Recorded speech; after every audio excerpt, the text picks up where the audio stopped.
അങ്ങനെ നയന അവാർഡ് വേണ്ട എന്നുള്ള കടുത്ത തീരുമാനത്തിൽ എത്തിയിരിക്കുകയാണ്. നയന എനിക്ക് ഈ അവാർഡ് ഞാൻ വാങ്ങിക്കില്ല എന്നുള്ള തീരുമാനം അവാർഡ് തരുന്നവരെ വിളിച്ച് അറിയിച്ചിരിക്കുകയാണ്. അങ്ങനെ ഇക്കാര്യം ആദർശിനോട് ചെന്നിട്ട് പറയുന്നുണ്ട്. ആ സമയത്ത് ആദർശ് പറയുന്നുണ്ട്, നീ എന്താ നയനെ ഇങ്ങനെയൊക്കെ പറയുന്നത്? അവാർഡ് വാങ്ങിക്കാത്തതിനുള്ള കാരണം എന്താണ് എന്നൊക്കെ ചോദിക്കുമ്പോൾ അതെനിക്ക് പറയാൻ പറ്റില്ല എന്നൊക്കെ പറയുകയാണ്. എന്നിട്ട് എന്തായാലും ഈ അവാർഡ് വാങ്ങിക്കാൻ ഞാൻ വരില്ല എന്നുള്ള കടുത്ത തീരുമാനം ആദർശിനെ അറിയിച്ചിരിക്കുകയാണ്. ഈ വാർത്ത കേട്ടിട്ടാണെങ്കിൽ ആദർശാകെ ഞെട്ടിത്തരിച്ച് നിൽക്കുകയാണ്. ഇത് നയനയ്ക്ക് ഒരു ചെറിയൊരു മാറ്റം തന്നെയാണല്ലോ. ഇങ്ങനെയുള്ള സംസാരമൊന്നും നയന സംസാരിക്കാറില്ലല്ലോ. ഇവൾക്ക് എന്തോ സംഭവിച്ചിട്ടുണ്ട്, നയനയ്ക്ക് കാര്യമായിട്ടുള്ള എന്തോ മാറ്റം സംഭവിച്ചിട്ടുണ്ട്, അത് വലിയ മാറ്റം തന്നെയാണ് എന്നൊക്കെ ചിന്തിച്ച് നിൽക്കുകയാണ് ആദർശ്. അങ്ങനെ ഇക്കാര്യം ജയനോട്, തൻ്റെ അച്ഛനോട് ചെന്ന് പറയുകയാണ്. എന്നിട്ട് അച്ഛൻ ചോദിക്കുന്നുണ്ട്, അതെന്താ മോനെ നയന അങ്ങനെയൊക്കെ പറഞ്ഞത്? നയനമോൾ അത്തരത്തിലുള്ള സംസാരങ്ങളൊന്നും സംസാരിക്കാറില്ലല്ലോ. ഇതെന്തായാലും അവളുടെ അഹങ്കാരമായി നീ കണക്കാക്കണ്ട. കാരണം ഒന്നും വരാതെ ഒന്നും സംഭവിക്കാതെ അവൾ ഇങ്ങനെയുള്ള കാര്യങ്ങളൊന്നും പറയില്ല, ഇത്തരത്തിലുള്ള തീരുമാനം ഒന്നും എടുക്കില്ല. അതിന് വ്യക്തമായ കാരണം തന്നെ ഉണ്ടാകും എന്നൊക്കെ പറയുന്ന സമയത്ത് അതാണ് എനിക്കും തോന്നുന്നത്. അത് ഞാൻ മനസ്സിലാക്കിയിട്ടുണ്ട്. എന്തോ ഒരു വ്യക്തമായ കാരണമോ അതല്ലെങ്കിൽ എന്തൊക്കെയോ ഇതിൻ്റെ പിന്നിൽ സംഭവിച്ചിട്ടുണ്ട് എന്നൊക്കെ അവർ തമ്മിൽ സംസാരിക്കുകയാണ്. അങ്ങനെ അമ്മയായിരിക്കുമോ ഇനി ഇതിൻ്റെ പിന്നിൽ എന്നുള്ള സംശയം അവർക്ക് വരികയാണ്. അപ്പോൾ അത്തരത്തിലുള്ള പ്രവൃത്തിയൊന്നും ചെയ്യില്ല. പ്രത്യേകിച്ച് ഗ്രേസിയും അവരൊക്കെ പങ്കെടുക്കുന്ന ഒരു ഫംഗ്ഷൻ ആയതുകൊണ്ട് തന്നെ അവൾ ഒരിക്കലും അങ്ങനെ ചെയ്യില്ല എന്നുള്ളത് ഉറപ്പാണ് എന്നൊക്കെ പറയുന്ന സമയത്ത് അത് ശരിയാണ്, അമ്മ അങ്ങനെ ചെയ്യില്ല. പിന്നെ എന്താണ് ഇപ്പോൾ നടന്നിട്ടുണ്ടാവുക എന്നുള്ളത് എങ്ങനെ അറിയാൻ പറ്റുക എന്നൊക്കെ പറയുന്ന സമയത്ത് ജയൻ പറയുന്നുണ്ട്, ഞാൻ എന്തായാലും നയനമോളോട് ഒന്ന് സംസാരിച്ച് നോക്കട്ടെ എന്നൊക്കെ പറയുകയാണ്. എന്നിട്ട് ജയൻ അവിടെ നിന്ന് പോവുകയാണ്. അങ്ങനെ ജയൻ നയനയോട് കാര്യങ്ങളൊക്കെ വന്ന് സംസാരിക്കുകയാണ്. ആ സമയത്ത് എനിക്കൊട്ടും താല്പര്യമില്ലാത്തത് കൊണ്ടാണ് അച്ഛാ, എനിക്ക് ഇത്തരം അവാർഡുകളോടൊന്നും താല്പര്യമില്ല, അതുകൊണ്ടാണ് ഞാൻ വേണ്ട എന്ന് വെച്ചത് എന്നൊക്കെ പറയുന്ന സമയത്ത് അതൊക്കെ മോൾക്ക് താല്പര്യമില്ലായിരിക്കാം, പക്ഷെ ഇത്തവണത്തേക്ക് മോളൊന്ന് ക്ഷമിക്ക്. അടുത്ത തവണ അവാർഡിനായിട്ട് ആരെങ്കിലും വിളിക്കുമ്പോൾ മോള് അത് നിഷേധിച്ചാൽ മതി. തൽക്കാലം ഇത് നമ്മൾക്ക് വേണ്ടി എല്ലാം ഒരുക്കി വെച്ച് നമ്മുടെ പേരിൽ പോസ്റ്ററൊക്കെ ഇറക്കിയതിനു ശേഷം ഇത്തരമൊരു ഇത് പറയുക എന്ന് പറഞ്ഞാൽ അത് മോശമല്ലേ എന്നൊക്കെ പറയുകയാണ് ജയൻ. ആ സമയത്ത് നമ്മുടെ നയന പറയുന്നുണ്ട്, അമ്മയുടെ സുഹൃത്തല്ലേ ആൻമരിയ, അപ്പോൾ അമ്മ വിളിച്ച് പറഞ്ഞാൽ ഇത് ഓക്കെ ആകുമല്ലോ, അച്ഛൻ അമ്മയോട് ഒന്ന് സംസാരിക്കുമോ എന്നൊക്കെ ഇങ്ങനെ ചോദിക്കുന്ന സമയത്ത് ഞാൻ അമ്മയോട് എങ്ങനെ സംസാരിക്കാനാണ് മോളെ, ഞങ്ങൾ ഈ അവാർഡ് അമ്മ മുടക്കുമെന്നാണ് കരുതിയിരുന്നത്, പക്ഷെ അത് സംഭവിച്ചിട്ടില്ലല്ലോ. അങ്ങനെ അവൾ ചെയ്യാതിരിക്കുന്ന സമയത്ത് അവളോട് ഇങ്ങനെ ഒരു കാര്യം പറഞ്ഞിട്ട് എങ്ങനെയാണ് സംസാരിക്കുക മോളെ എന്നൊക്കെ പറയുകയാണ് ജയൻ. അങ്ങനെ ഇതൊക്കെ കേട്ടപ്പോൾ എന്നാൽ പിന്നെ നമുക്കൊരു കാര്യം ചെയ്യാൻ വെച്ചാ, പവിത്ര നല്ലതുപോലെ ഡിസൈൻ ചെയ്യുന്ന ഒരാളല്ലേ, അങ്ങനെയാണെങ്കിൽ ഈ അവാർഡ് നമുക്ക് അവൾക്ക് കൊടുത്താലോ എന്നൊക്കെ പറയുന്ന സമയത്ത് അതൊന്നും നമ്മൾ തീരുമാനിക്കേണ്ട കാര്യമല്ല, മോൾക്ക് ഈ ഒരു അവാർഡ് വാങ്ങിക്കാൻ പറ്റോ ഇല്ലേ അത് പറഞ്ഞാൽ മതി എന്നൊക്കെ പറഞ്ഞിട്ട് ജയൻ അവിടെ നിന്ന് പോവുകയാണ്. അങ്ങനെ ജയൻ പോയ സമയത്ത് നയന ചിന്തിക്കുന്നുണ്ട്, സോറി അച്ഛാ, ഇത്തരത്തിലൊരു സംസാരം എനിക്ക് നിങ്ങളോട് സംസാരിക്കേണ്ട ഒരു അവസരം ഉണ്ടായിട്ടില്ല, ഉണ്ടെങ്കിലും ഞാൻ ഒരിക്കലും സംസാരിക്കുകയില്ല. അച്ഛൻ ഇങ്ങനെ താഴ്ന്ന് എന്നോട് അപേക്ഷിക്കേണ്ട ഒരു അവസരവും ഞാൻ വരുത്തിയിട്ടില്ല, സോറി അച്ഛാ. അച്ഛൻ്റെ ഭാര്യയുടെ മനസ്സ് പിടിക്കാൻ ഈ ഒരു വഴിയേ എൻ്റെ മുമ്പിലുള്ളൂ എന്നൊക്കെ പറയുകയാണ്, മനസ്സിൽ ചിന്തിക്കുകയാണ് നയന. അങ്ങനെ നയന ഈ അവാർഡ് വാങ്ങിക്കാൻ തയ്യാറല്ലാത്ത വിവരം ദേവയാനി അറിയുന്നുണ്ട്. അങ്ങനെ ദേവയാനിയുടെ സുഹൃത്ത് മകൾ ദേവയാനിയോട് സംസാരിക്കുന്നുണ്ട്. അപ്പോൾ ആൻറ്റിക്ക് വേണ്ടിയല്ലേ ഞാൻ ഈ ഒരു ഫംഗ്ഷൻ അവാർഡൊക്കെ വെച്ചിട്ടുള്ളത്, അപ്പോൾ ആ ഒരു അവസ്ഥയിൽ അവരിങ്ങനെ പറഞ്ഞാൽ എന്താ ചെയ്യുക എന്നൊക്കെ പറയുകയാണ്. അങ്ങനെ ഞാൻ ഏത് വിധേനയും ഞാൻ അവളെ അങ്ങോട്ട് എത്തിക്കാം എന്നൊക്കെ പറയുന്നുണ്ട്. എന്നിട്ട് നീ ടെൻഷൻ ആവണ്ട, ഈ അവാർഡ് ഫംഗ്ഷൻ നടന്നിരിക്കും, അവൾ അവിടെ എത്തിയിരിക്കും എന്നൊക്കെ പറയുകയാണ് ദേവയാനി. അങ്ങനെ ഫോൺ വെച്ചതിന് ശേഷം ദേവയാനി നേരെ മുത്തശ്ശിയുടെ അടുത്ത് വന്നിട്ട് നയനയുടെ കാര്യങ്ങളൊക്കെ സംസാരിക്കുകയാണ്.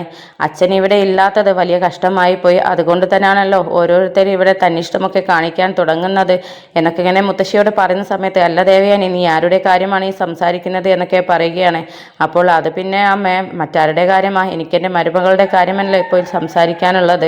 അവളിപ്പോൾ തന്നിഷ്ടവും എന്നെയൊന്നും അനുസരിക്കാതെയും അങ്ങനെയൊക്കെയാണല്ലോ നടക്കുന്നത്, അവൾക്കാരെയും ഒരു വിലയുമില്ല, അവൾക്കിപ്പോൾ സ്വന്തം ഒരു തീരുമാനമൊക്കെ എടുക്കാനുള്ള പ്രാപ്തിയായി എന്നാണ് വിചാരം, വലിയ ഡിസൈനറൊക്കെ ആയതല്ലേ, ആ ഒരു അഹങ്കാരം കാണിക്കുകയായിരിക്കും എന്നൊക്കെ പറയുന്നുണ്ട് ദേവയാനി മുത്തശ്ശിയോട്. അപ്പോൾ നയനമോളെക്കുറിച്ച് നീ അങ്ങനെയുള്ള കാര്യങ്ങളൊന്നും പറയണ്ട. പിന്നെ അവൾ ഈ അവാർഡിന് വേണ്ടിയിട്ടൊന്നുമല്ല ഈ ഡിസൈൻ വരയ്ക്കുന്നതും നമ്മുടെ ജ്വല്ലറിക്ക് വേണ്ടിയിട്ട് ഓരോ ഡിസൈൻ വരച്ച് തരുന്നതുമൊക്കെ അവൾക്കത് ഇഷ്ടവും സന്തോഷത്തോടു കൂടിയും നമ്മൾക്ക് വേണ്ടിയിട്ടും നമ്മുടെ കുടുംബത്തിന് വേണ്ടിയിട്ടും ചെയ്യുന്ന കാര്യമാണ്. അപ്പോൾ അവൾക്ക് ഇത്തരം അവാർഡുകളോടൊന്നും താല്പര്യം ഉണ്ടാവില്ലല്ലോ. അവാർഡിനെ ആഗ്രഹിക്കുന്നവരാണല്ലോ അതിനെ ഇഷ്ടപ്പെടുക എന്നൊക്കെ പറയുന്ന സമയത്ത് അതൊക്കെ ആയിക്കോട്ടെ, എന്തായാലും ഇത് ഇവൾ പോകാതിരുന്നാൽ, നയന പോകാതിരുന്നാൽ അതിൻ്റെ ഒരു മോശത്തരം നാണക്കേടും നമുക്കും നമ്മുടെ കുടുംബത്തിനുമല്ല. പ്രത്യേകിച്ച് എൻ്റെ ഫ്രണ്ടിൻ്റെ, അവരാണല്ലോ ഇത് അറേഞ്ച് ചെയ്തിരിക്കുന്നത്. അപ്പോൾ അവളുടെ അഹങ്കാരമായിട്ടല്ലേ അവർ കണക്കാക്കുകയുള്ളൂ. നയനയുടെ മനസ്സെന്താണെന്നുള്ളത് അമ്മയ്ക്കുമൊക്കെ അല്ലേ അറിയുകയുള്ളൂ. പക്ഷെ അത് അവർക്കറിയില്ലല്ലോ. അവർ അഹങ്കാരമായിട്ടല്ലേ കണക്കാക്കുകയുള്ളൂ എന്നൊക്കെ ഇങ്ങനെ ദേവയാനി മുത്തശ്ശിയോട് പറയുന്നുണ്ട്. അങ്ങനെ ഇത് കേട്ടിട്ട് മുത്തശ്ശി പറയുന്നുണ്ട്, അല്ല മറ്റുള്ളവരുടെ കാര്യമൊക്കെ പോട്ടെ, നീ എന്തായാലും ഇതിനെ അംഗീകരിച്ചിട്ടുണ്ടോ? നയനമോളുടെ അവാർഡിനെ കുറിച്ചുള്ള കാര്യങ്ങളൊക്കെ നീ അറിഞ്ഞ് കാണുമല്ലോ. പ്രത്യേകിച്ച് അവർ നിനക്ക് അതിൻ്റെ കാര്യങ്ങളൊക്കെ അയച്ചു തന്നു കാണുമല്ലോ. അതൊക്കെ നീ നോക്കിയിരുന്നില്ലേ എന്നൊക്കെ പറയുന്ന സമയത്ത് അവൾ അയച്ചു തരുന്നിരുന്നു. പക്ഷെ ഞാനതൊന്നും നോക്കിയിട്ടില്ല എന്നൊക്കെ പറയുന്ന സമയത്ത് ഇത് തന്നെയാണ് കുഴപ്പം. പ്രത്യേകിച്ച് നമ്മുടെ വീട്ടിലുള്ളവർ അംഗീകരിക്കാത്ത സ്ഥിതിക്ക് അവൾക്ക് ഇത്തരം കാര്യങ്ങളോടൊന്നും താല്പര്യം ഉണ്ടാവില്ലല്ലോ. നമ്മളുടെ വീട്ടുകാരല്ലേ ആദ്യം അതിനെ അംഗീകരിച്ചിട്ട് അവർക്ക് പ്രോത്സാഹനവും അഭിനന്ദനവും ഒക്കെ നൽകേണ്ടത്. അതും സ്വന്തം അമ്മായിയമ്മ ഇങ്ങനെയൊക്കെ ചെയ്യുമ്പോൾ പിന്നെ എങ്ങനെയാണ് അവൾ ഈ ഒരു അവാർഡ് വാങ്ങിക്കാൻ മുതിരുക എന്നൊക്കെ ഇങ്ങനെ മുത്തശ്ശി പറയുന്നുണ്ട്. എന്നിട്ട് നീയും നിൻ്റെ കൂട്ടുകാരിയും അവരുടെ മകളും ചേർന്നിട്ടാണ് ഈ ഫംഗ്ഷൻ നടത്തുന്നത് എന്നുള്ളത് അറിഞ്ഞിട്ട് തന്നെയാകും അവൾ ഈ അവാർഡ് വാങ്ങിക്കാൻ ഇഷ്ടപ്പെടാത്തതും അവൾ ഇതിന് വരില്ല എന്നുള്ളത് പറയുന്നതും. കാരണം നീ അംഗീകരിച്ചാലല്ലേ നിൻ്റെ സുഹൃത്ത് നടത്തുന്ന ഒരു ഫംഗ്ഷനിലേക്ക് അവൾക്ക് വരാൻ പറ്റുകയുള്ളൂ, അതിനുള്ള സന്തോഷം അവൾക്ക് ഉണ്ടാവുകയുള്ളൂ. അത് നടക്കാതിരിക്കുമ്പോൾ അവൾ പിന്നെ ഇങ്ങനെയൊക്കെയല്ലേ പ്രതികരിക്കുക എന്നൊക്കെ ഇങ്ങനെ ദേവയാനിയോട് പറയുന്നുണ്ട് മുത്തശ്ശി. എന്നിട്ട് നീ വിചാരിച്ചു കഴിഞ്ഞാൽ ഇത്തരത്തിലൊരു പ്രശ്നമൊന്നും ഉണ്ടാവില്ലായിരുന്നു.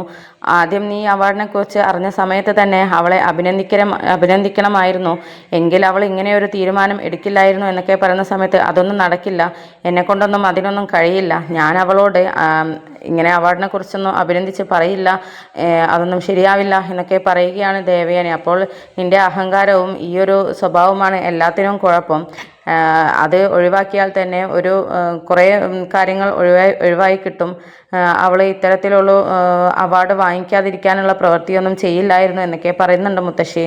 അങ്ങനെ ഇനിയും മുത്തശ്ശിയോട് സംസാരിച്ചിട്ടും പറഞ്ഞിട്ടും കാര്യമില്ല, നയനയെ പറഞ്ഞ് തിരുത്താനൊന്നും അമ്മ നോക്കില്ല എന്നൊക്കെ വിചാരിച്ചിട്ട് ദേവയാനി അവിടെ നിന്ന് പതുക്കെ എഴുന്നേറ്റ് പോവുകയാണ്. ആ സമയത്ത് മുത്തശ്ശിക്ക് ചിരിയാണ് വരുന്നത്. കാരണം നയനമോളുടെ ഒരു തന്ത്രമാണ് എന്നുള്ള കാര്യം മുത്തശ്ശിക്ക് അറിയാം. അതുകൊണ്ട് തന്നെ മനസ്സുകൊണ്ട് സന്തോഷം കൊണ്ട് ചിരിക്കുകയാണ് മുത്തശ്ശി. അങ്ങനെ പിന്നീട് ജലജയും മുത്തശ്ശിയും ദേവയാനിയും ഒക്കെ സംസാരിച്ചുകൊണ്ടിരിക്കുന്ന സമയത്താണ് നയനയും ആദർശും അവിടേക്ക് വരുന്നത്. ആ സമയത്ത് നയന അവാർഡ് നിഷേധിച്ചതിനെ കുറിച്ചൊക്കെ അവർ സംസാരിക്കുന്നുണ്ട്. ആ സമയത്ത് നയന ദേവയാനിയോട് ചോദിക്കുന്നുണ്ട്, അല്ല അമ്മയ്ക്ക് ഞാൻ അവാർഡ് വാങ്ങിക്കുന്നത് ഇഷ്ടമൊന്നുമില്ലല്ലോ, പിന്നെ എന്തിനാ ഇങ്ങനെയൊക്കെ സംസാരിക്കുന്നത്, അതൊക്കെ അമ്മ എന്തിനാ ചോദിക്കുന്നത് എന്നൊക്കെ രീതിയിൽ നയന ചോദിക്കുകയാണ്. അപ്പോൾ ഒന്നും ഉത്തരം പറയാനാവാതെ ദേവയാനി ആകെ മിണ്ടാതെ നിൽക്കുകയാണ്. ഇതൊക്കെ കണ്ടിട്ട് ജലജ പറയുന്നുണ്ട്, ഞാൻ പറഞ്ഞില്ലേ അപ്പോഴേ ഇവൾ ഡിമാൻഡ് ഇടുകയാണ്. കാരണം ഇനി ഇവൾ അവാർഡ് വാങ്ങിക്കാൻ പോകണമെങ്കിൽ അമ്മായിയമ്മ ഇവളുടെ കാല് പിടിക്കണമായിരിക്കും, അതിന് വേണ്ടിയിട്ടായിരിക്കും ഇവളിങ്ങനെ പോകാതെ ഡിമാൻഡ് ഇട്ട് നിൽക്കുന്നത് എന്നൊക്കെ പറയുകയാണ് ജലജ. അങ്ങനെ ഇതൊക്കെ കേട്ടിട്ട് മുത്തശ്ശി ആദർശനോട് പറയുന്നുണ്ട്, അല്ല മോനെ അവൾ ഇങ്ങനെയൊന്നും സംസാരിക്കാറില്ലല്ലോ, അവൾക്ക് പെട്ടെന്ന് എന്തു പറ്റി, പിന്നെ നീയല്ലേ ഇതൊക്കെ പറഞ്ഞ് തിരുത്തേണ്ടത് എന്നൊക്കെ പറയുന്നുണ്ട് മുത്തശ്ശി. ആ സമയത്ത് നയന അവിടെ നിന്ന് പോവുകയാണ്. അങ്ങനെ ആദർശം അവിടെ നിന്ന് ഒന്നും മിണ്ടാതെ പോവുകയാണ്. പിന്നീട് നയനയോട് സംസാരിച്ചിട്ട് കൺവിൻസ് ചെയ്യാനൊക്കെ ശ്രമിക്കുന്നുണ്ട്. പക്ഷേ നയന അതിനൊന്നും സമ്മതിക്കുന്നില്ല. എന്തൊക്കെ പറഞ്ഞിട്ടും നയനയുടെ മനസ്സിലുള്ളത് അമ്മ എന്നോട് വന്ന് സംസാരിക്കട്ടെ, എന്നാലേ എനിക്ക് അമ്മയുടെ ആ ഒരു സ്നേഹം എന്നുള്ളത്, ആ ഒരു കള്ളത്തരം എനിക്ക് പിടിക്കാൻ പറ്റുകയുള്ളൂ എന്നൊക്കെ ഇങ്ങനെ ചിന്തിച്ച് നിൽക്കുകയാണ് നയന. ഒടുവിൽ ദേവയാനി എങ്ങനെയാണ് നയനയോട് തൻ്റെ സ്നേഹം, ഉള്ളിലുള്ള ഒരു സ്നേഹം തുറന്ന് പറയുന്നത് എന്നുള്ളത് വരുന്ന എപ്പിസോഡിലൂടെ നമുക്ക് കാണാം കേട്ടോ.